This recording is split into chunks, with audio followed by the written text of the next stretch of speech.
यांना दिसत आहे. आणि हीच वाढ आपले प्राध्यापक डॉक्टर हनुमंतराव साहेबराव पाटील खरं तर हे अतिशय ग्रामीण भागातून यांनी शिक्षण घेतलेले आहे. त्यांचं गाव डावखोली तालुका जिल्हा सातारा या ठिकाणी त्यांचा जन्म झालेला आहे. शिक्षण MSc, MPhil आणि PhD केलेले आहे बॉटनिकल विषयामध्ये. वनस्पती शास्त्र या विषयामध्ये सरांचं PhD झालेली आहे आणि त्यांना विद्याप्रतिष्ठान महाविद्यालयामध्ये 34 वर्ष अनुभव सरांना त्या ठिकाणी आहे. परंतु सर अगदी तुम्ही त्यांची देहामध्ये जर बघायला गेला तसं प्राध्यापक म्हणून वाटतच नाही. म्हणजे अगदी मुख्यमंत्री किंवा मंत्री जसे त्याचा पेहराव असतो त्याच प्रकारे असतात. मी बऱ्याच महाविद्यालयात शिक्षण घेत असताना कॉलेजला त्या ठिकाणी अनेक स्पर्धा वगैरे होत होत्या. विद्यालयाच्या सरांना पाहिलं की त्या सरांनी मी जसं म्हणलं की अनेक कामामध्ये अनेक कार्यामध्ये सरांचा खूप मोठा अनुभव आहे. सरांनी अनेक विभागांमध्ये विभाग म्हणून देखील काम केलेलं आहे. त्यामध्ये स्पर्धा परीक्षा मार्गदर्शन, राष्ट्रीय सेवा योजना, विद्यार्थी कल्याण मंडळ, विज्ञान मंडळ, परीक्षा समिती, समर्थ भारत अभियान, अंतर्गत गुणवत्ता हमीक्षम, सांस्कृतिक विभाग अशा समित्यांवर प्रमुख म्हणून यशस्वीरित्या जबाबदारी सांभाळलेली आहे. त्याबरोबर त्या ठिकाणी मी जसं म्हटलं की सरांना अनेक सामाजिक कार्यामध्ये सुद्धा वेगळ्या प्रकारची आवड आहे. आणि मी जसा राजकारणाचा उल्लेख केला त्याच पद्धतीने सरांनी डांबोली ग्रामपंचायत सदस्य ते विधान परिषद सावित्रीबाई फुले पुणे विद्यापीठ असा देखील सरांचा प्रवास आपल्याला या ठिकाणी दिसून येतो. त्याचबरोबर त्या ठिकाणी सरांना कर्मवीर वक्तृत्व स्पर्धेत विजेते म्हणून देखील सरांना पारितोषिक मिळालेलं आहे. तसेच उत्तर भारतीय संघ पुणे यांचा आदर्श शिक्षक पुरस्कार देखील सरांना मिळालेला आहे. विनस इंटरनॅशनल फाउंडेशन चेन्नई यांचा हायर एज्युकेशन लीडरशिप अवॉर्ड 2019 ला देखील सरांना प्राप्त झालेला आहे. सरांची बायोग्राफी ही खूप मोठी आहे. बायोग्राफी सांगायची म्हणजे त्या ठिकाणी आपला वेळ कमी पडेल एवढी सरांची ख्याती त्यांचं नाव आहे. आणि खरोखर सरांनी या सामाजिक क्षेत्रामध्ये अतिशय उल्लेखनीय कामगिरी केलेली आहे. आणि असे सर आज आपल्याला एनएसएसच्या 54व्या वर्धापनानिमित्त आज या ठिकाणी आपल्या सर्वांना मार्गदर्शन करण्यासाठी उपस्थित झालेले आहे. त्यासाठी मी सरांचे खूप खूप स्वागत करतो. आणि त्याचबरोबर प्रस्ताविकामध्ये त्या ठिकाणी आपण जसं पाहतो की जसं एखादं झाड एक छोटं झाड असतं ते त्या ठिकाणी वटवृक्ष होते, त्याच पद्धतीने आपली संस्था आपली महाविद्यालय आज त्या ठिकाणी पावलोपावली प्रयत्न करताना दिसून येत आहे. आज या श्री छत्रपती शिक्षण संस्थेचे मी सरांना सांगू इच्छितो की जवळजवळ 18 ते 20 माध्यमिक शाळा आहेत, इंग्लिश मिडियम आहेत. आणि या संस्थेचे हे एकमेव महाविद्यालय आहे की या भवानीनगर तालुका इंदापूर जिल्हा पुणे या भागामध्ये स्थित आहे. आणि ग्रामीण भागातील मुलांना महाविद्यालय शिक्षण देण्यासाठी ही संस्था हे कॉलेज त्या ठिकाणी प्रयत्न करत आहे. मी आपल्या सर्वांचं पुनश्च एकदा स्वागत करतो. आणि मी माझं थोडक्यात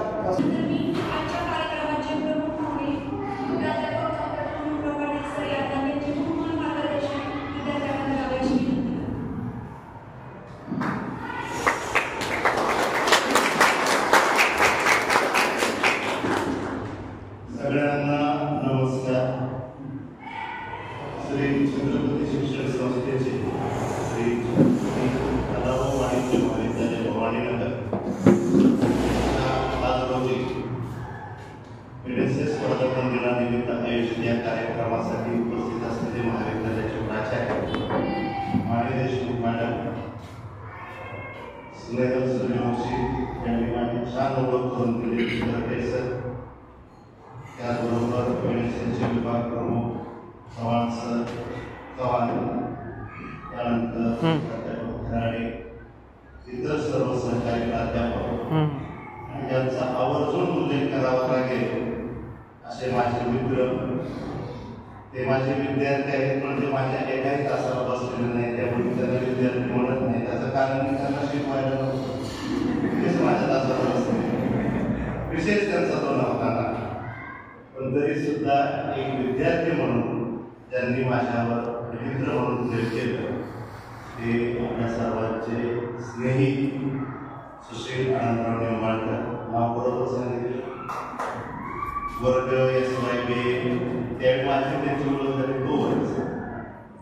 सन 1999 ते आज जवळपास 25 वर्षाचा स्नेह म्हणजे असा एकही आठवडा जात नाही की सुशील यांचा आम्हाला फोन आला नाही.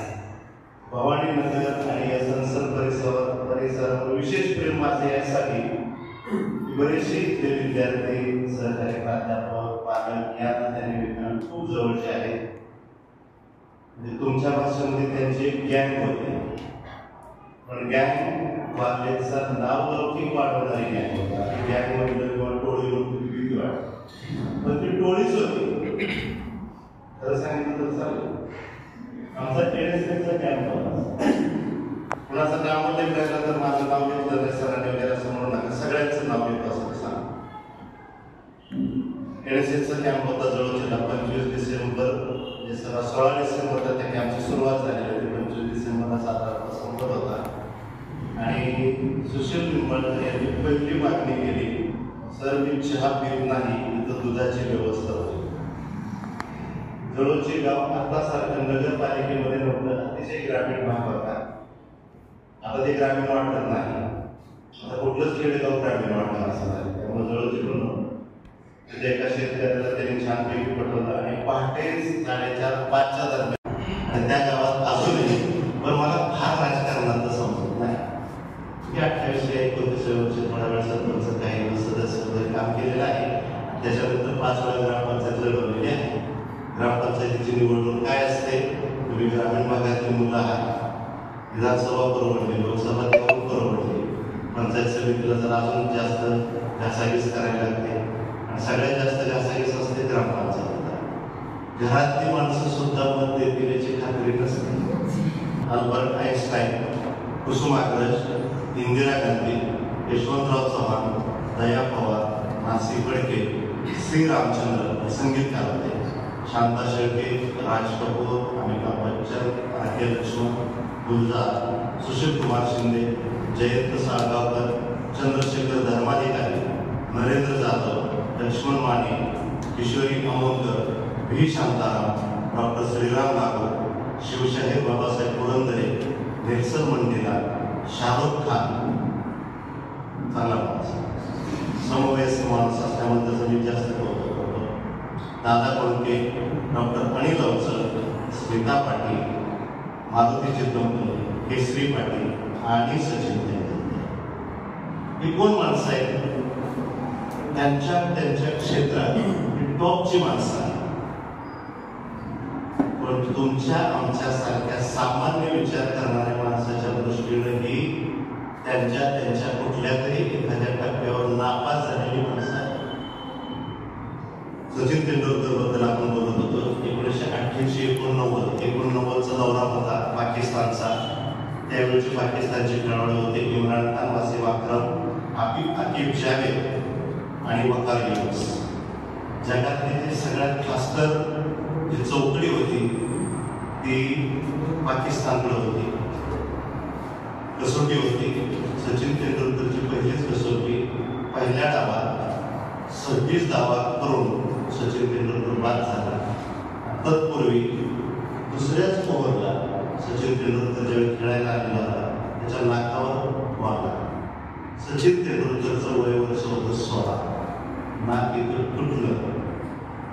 हॉस्पिटल म्हणजे तिथं ड्रेसिंग रूममध्ये गेले. डॉक्टरने पट्टी लावली आणि तेंडुलकरला सांगितलं विश्रांती घे, पुढे जर खेळता नको. सचिन तेंडुलकर नाही म्हटलं. 10 मिनिटाचा टी ब्रेक झाला, 15 मिनिटाचा. सचिन तेंडुलकर पुन्हा त्याच धाडसानं खेळायला उतरलेला होता. दुसऱ्या डावामध्ये 57 धावा आणि ती कसोटी त्यावेळी मांजरेकर, वेंगसरकर, ते सगळे मंडळी वगैरे विशासनी त्याने ती अनिर्णित कसोटी केली. पाकिस्तानमध्ये जाऊन परत असं झालं की कसोटी संपली आणि वन डे सिरीज होती. त्यावेळी 2020 हा प्रकार नव्हता, पण तरी सुद्धा भरपूर तिथं पाऊस आला म्हणून तो जो 50 षटकांचा सामना होता एक दिवसीय, तो 20 ओव्हरचा खेळवण्यात आला आणि ती मॅच कशी होणार ते काय होते वगैरे ते बाजूला होतं. कृष्णमाचार्य श्रीकांत के श्रीकांत हे त्यावेळेचे आपले कॅप्टन होते आणि त्यांचा सगळ्यात टॉपचा बॉलर म्हणजे त्यावेळी टीका व्हायची, दूध पी केला जे दुधाचे दातापासून तुझे पडलेले नाही, आमच्या बॉलरशी कशाला टक्राई करतो वगैरे वगैरे त्यांचे ते कमेंट्स असायचे. आणि सगळ्यात महत्त्वाचं त्यांचा जागतिक दर्जाचा बॉलर होता अब्दुल कादिर नावाचा. तो स्पिनर होता म्हणजे आपले जसे रविचंद्रन अश्विन, अजय रवींद्र जडेजा वगैरे जसे आहेत तशा टॉपचा बॉलर तो बॉलर होता. तो बाकी अब्दुल कादिर खेळायला श्रीकांतनं सचिनला सांगितलं ही मॅच जिंकणं किंवा हरणं हा बाहेर नाही, तू जसं नेहमीचा खेळतो तसा. सचिन तेंडुलकरनं त्याच्या एका ओव्हरमध्ये 27 धावा केल्या. तिथपासून पाकिस्तानचं तोंड आपल्या क्रिकेटबद्दल जे बंद झाले ते अजून आपण त्यांना कुठे उपयोग दिलेली नाही. तशाच पद्धतीने आणि सगळ्यात महत्त्वाचं त्याच्यानंतर आपला 92चा वर्ल्ड कप होता, 96चा होता, 99चा होता, 2003चा होता, 7चा होता. 7चा भले आपण त्या वर्ल्ड कपमधून बाहेर पडलो, 2011चा होता, 15चा होता, 19 नंतर 23 या सगळ्या वर्ल्ड कपमध्ये आणि सगळ्या प्रकारात आपण पाकिस्तानला हरवत आहोत. त्या सगळ्या प्रकाराचा जो पाया होता तो सचिन तेंडुलकर. सचिन तेंडुलकरचं कौतुक काय करतोय तर सचिन तेंडुलकरचं आणि माझं करिअर एकच म्हणजे सचिन तेंडुलकर 89ला संघात आणि मी 89ला नोकरीत आलो, पण आमच्याकडे वयानुसार रिटायरमेंट असते त्यामुळे अजून काही रिटायरमेंट. सचिन तेंडुलकर अगोदर रिटायरमेंट घेतली आणि सगळ्यात महत्त्वाचं मला माझं कौतुक करत नाही, कॅप्टन कोण आहे याच्यावर मी माझी खेळी कधीच ठरवत नाही. कुणीही माझ्यावर असत आहे प्रामाणिकपणे आपल्या संघासाठी काम करायचं. एवढं जर आपण केलं ना तर त्याला टीमवर्क म्हणतात. टीमवर्क म्हणजे सगळ्यांनी नुसतं एकत्र येऊन केलेलं काम नाही तर सगळ्यांनी सगळ्यासाठी केलेलं काम, त्याला टीमवर्क म्हणतात. तेंडुलकरची पुढची बाजू त्याशिवाय आपल्याला बदलच होणार, पण तरी सुद्धा ह्या सगळ्या चांगल्या गोष्टी तुम्हाला जे दिसतंय त्याच्यावर आहे तसाच विश्वास ठेवणार. आपण म्हणतो ना कान आणि डोळे याच्यात फरक असतो. कानानं जरूर चांगला आहे का, डोळ्यानं जरूर चांगलं पहा, पण दोन्हीची सांगड घालून त्याच्यावर योग्य किंवा अयोग्य काय आहे याच्यावर जनरली काय होतं की अडचण मुलांची मुलांची सुशिक्षित अडचण असते यांच्यावर विश्वास ठेवतो. पण माझा आजही मी काय जो काय आहे तो कॉलेजच्या असणाऱ्या विद्यार्थ्यांच्या जे विद्यार्थी हे खूप महत्त्वाचे असतात, ते नेहमीच प्रामाणिक असतात.